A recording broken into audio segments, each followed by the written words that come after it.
Heia, Erin dwi'n 20 oed a dwi'n dod o Aberystwyth. Pan o'n i'n iau, o'n i'n dioddef o rhywbeth o'r enw Mudandod Dethol, neu selective mutism yn Saesneg. A beth yw ryw fath o social anxiety, eitha eithafol, a oedd e'n feddwl bod fi methu siarad mewn rhai sefyllfaoedd. Felly, enghraifft, pan o'n i gatre, o'n i'n hollol iawn, a o'n i'n blentyn eitha swnllyd fi'n credu o'n i'n siarad o hyd yn neud lot o sŵn. Ond y funud o'n i'n gadael y tŷ, o'n i'n newid yn llwyr, o'n i'n cael lan, o'n i'n mynd wir yn swyl ag yn nerfus a o'n i'n methu gweud gair. Bod dim byd o le ar yn llais sy'n gorfforol, o'n i'n gallu fath o teimlo'n ngwddwg i'n cael lan i gyd, o'n i just methu cael y geiriau mas dim os faint o'n i'n trio. Dechreuodd y cwbl pan o'n i tua 2 oed pan ddechreuais i fynd i'r ysgol feithrin. Ar y pryd o'n i'n byw yng Nghaerdydd a oedd yr ysgol yn un eitha mawr, lot o blant o gwmpas, lot o sŵn o hyd. A o'n i'n blentyn eitha sensitif, felly fi'n credu nath hyn fath o panicio fi tyma bach pan nes i mewn am y tro cyntaf, o'n i just fath o ddim yn gwybod be i wneud efo'n hunan, nes i just fath o rhewi ar yr unfan. A nes i ddim ymateb i unrhyw un o gwbl, nes i ddim symud, o'n i just ddim yn wneud yn byd, just yn sefyll na. A'n anffodus fi ddim yn credu oedd yn athrawes sy'n gwybod sut i delio efo'r peth yn iawn. Fi'n siŵr oedd hi ddim wedi dod ar draws unrhyw un efo'r cyflwr o'r blaen, felly yn hytrach na trio tawelu fi lawr a bod fel, ma'n oce, pa poeni am y peth. Yn lle hynna, oedd hi'n meddwl bod fi'n bod yn styfnig a oedd hi'n trio cosbi fi. A rhan o'r cyflwr oedd bod fi'n eitha perfectionist, felly oedd hyn wir yn streso fi mas hyd yn oed mwy bod hi'n cosbi fi a gweud bod fi'n bod yn ddrwg, achos o'n i ddim moyn wneud dim byd o'i le byth.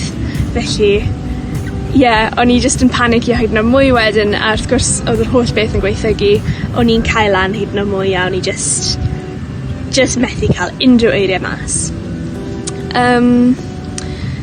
Nath hyn gario ymlaen am sbel, a oedd yr cyflwr just yn gweithygu. Fi'n credu ar y pwynt gweitha, o'n i dim ond yn fod yn siarad pan o'n i gatre, dim ond pan oedd neb arall o gwmpas. Os o'n i mas, o'n i'n just yn sibrwd mewn i clust mam, wir yn dawel, dim ond os o'n i'n gallu bod 100% yn siŵr bod neb arall yn clywed. Oedd yn heulu yn amlwg yn poeni lot fawr amdano fi ar y pryd.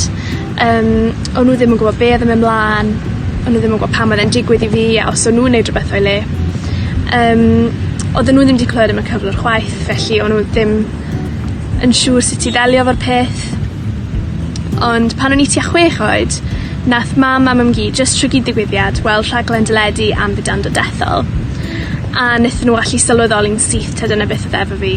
Oedd popeth o'n nhw'n dweud ar y rhaglen, o'n nhw fel, dyna'n union sut mae Erin. Felly, nath pethau wella lot fawr i ni o'r pwynt yn amlaen. Unwaith o'n i wedi gallu rhoi enw ar y peth, oedd yn heulu yn gallu edrych lan sut i ddelio efo'r peth a sut i helpu fi ddod dros y peth. A hefyd fi'n credu oedden nhw'n llai stressed achos oedden nhw'n gallu cysylltu efo teuluoedd eraill oedd yn mynd trwy'r un peth a oedd yna lot o help yna iddyn nhw. A beth hynna wedyn helpu fi. Felly'r peth pwysica oedd bod fi yn gallu tawelu'n hunan lawr a dod allan o unrhyw sefyllfa oedd yn stresio fi mas. Felly symudodd y teulu'n syth i Aberystwyth. Nes i fynd i ysgol gynradd fach. Oedd e'n hyfryd, oedd y staff i gyd mor gyfeillgar a wir yn moyn helpu fi ddelio efo'r peth. A hefyd yn mam-gu oedd y brif athrawes, felly oedd hi yna trwy'r dydd, o'n i'n gwybod os o'n i'n mynd yn stres, o'n i wastad yn gallu mynd ati hi. O'n i lot hapusach yn yr ysgol yma. Oedd pawb wir yn moyn cynnwys fi o hyd, ond beth yn rhoi pwysau arno fi siarad, felly dyna oedd y peth pwysica. Tua'r un pryd nes i ddechrau cymryd gwersi dawnsio yn yr ysgol dawns leol. Oedd hyn yn help enfawr i fi i gael mwy o hyder, achos yna'r tro cyntaf erioed i fi allu bod mewn awyrgylch dosbarth, lle o'n i'n gallu cymryd rhan yn llawn, a oedd dim disgwyl i fi ddefnyddio'n llais o gwbl, o'n i'n gallu just dawnsio, just mwynhau a just peidio meddwl am siarad. Felly, gan bod y pwysau di mynd, oedd hynna wedyn yn neud yn haws i fi i ymlacio, a ddes i siarad wedyn efo'n athrawon dawns, efo'n ffrindiau yn fyna, a hefyd yn ar y deg o'n i'n dod yn yr ysgol wedyn gyntaf o rhai o'r athrawon, a wedyn efo'n ffrindiau. Felly, pan ddechreuais i ysgol uwchradd, oedd y cyflwr di mynd yn llwyr. Fi oedd yr unig un o'n ysgol gynradd i fynd lan i ysgol penweddig, felly oedd e'n gyfle perffaith i fi jyst i gael dechrau ffres.